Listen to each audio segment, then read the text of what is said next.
The ruling party of Zimbabwe has voted to sack Robert Mugabe as its leader and has appointed in his place the vice-president, the veteran autocrat fired 2 weeks ago. The vote by hundreds of senior ZanuPF officials in Harare on Sunday significantly weakens the position of Mugabe, who has refused to step down following a military takeover last week, despite huge marches demanding that he leaves power. Zimbabwe's parliament will reconvene on Tuesday after a week-long suspension and is expecting to move to impeach the president if he has not given up power. The committee also expelled Grace Mugabe, the divisive First Lady, who had been chair of the party's Women's League.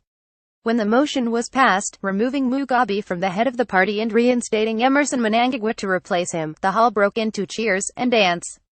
The 200 or so members of the Central Committee leapt to their feet, many singing Mnangagwa's name.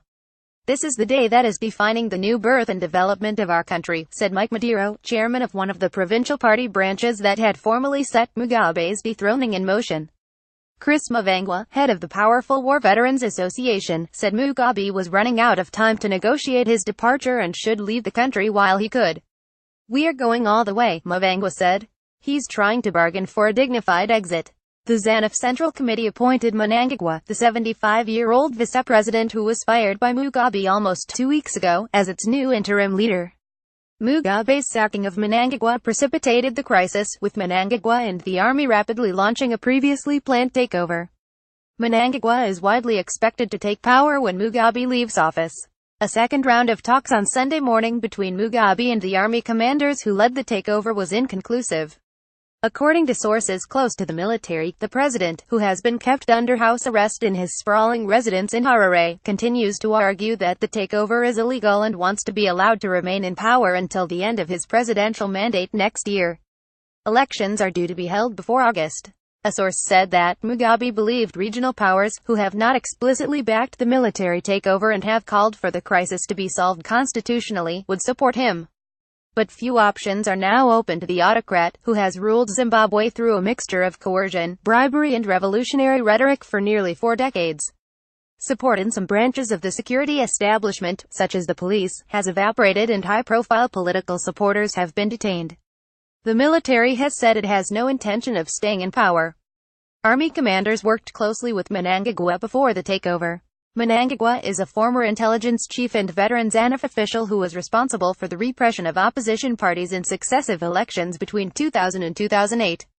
There was applause and singing from ZanuPF officials when the agenda for the meeting on Sunday morning was read. Item 1 was the recall, or sacking, of Mugabe as party leader.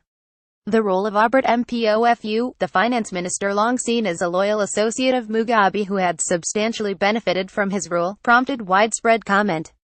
Mugabe said the outgoing president had been surrounded by wrong people.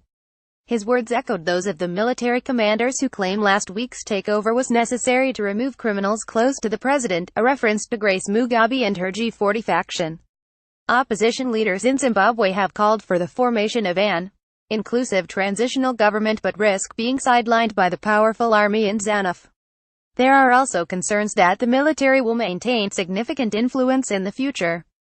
The ruling party have allowed the military to taste political power and we have to expect some role of the armed forces to continue for some time, said Martin Rupia, a former Zimbabwean army general. Since taking power, the military has arrested about a dozen senior officials and ministers loyal to the First Lady. Several were also expelled from ZanuPF at the meeting on Sunday morning. Grace Mugabe, 52, has not been seen since the takeover. Sources told The Guardian she was in her husband's Harare residence when he was detained on Tuesday and has not moved since.